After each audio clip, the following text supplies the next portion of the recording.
birthday, happy birthday, long life and prosperity. May you live long to celebrate more. In goodness and mercy of the living God.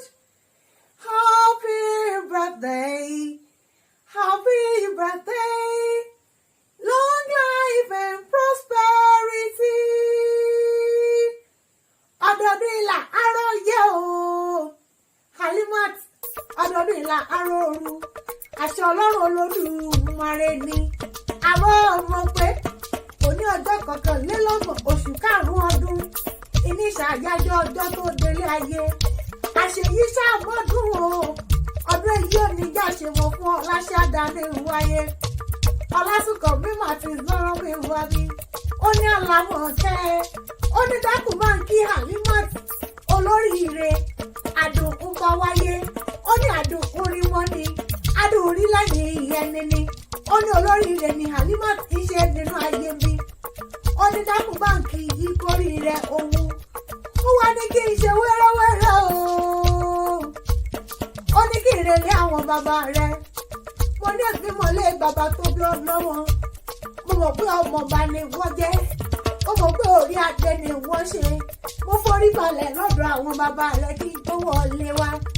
Àbọ̀ ọmọ pé ó jẹ́ Ifọ̀ ní Ewu Ishan ní ìpínlẹ̀ Edo. Níṣẹ̀lẹ̀ àwọn bàbá rẹ̀ Nenama Oriki ọmọdé lè gbaná. Bẹ́bí ni wọ́n kó kí ilé àwọn bàbá rẹ̀.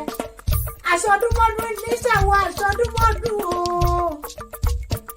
Aṣoṣùmọ́ṣù níṣàwọ̀ aṣoṣùmọ́ṣù. Orí ọdọọdún yìí ni lásán olúlógún. Ọdọọdún yìí ni kàn sọ lọ́gbọ̀n. Ọdọọdún yìí ni pèrègùn máṣọ́ tuntun wálé ayé.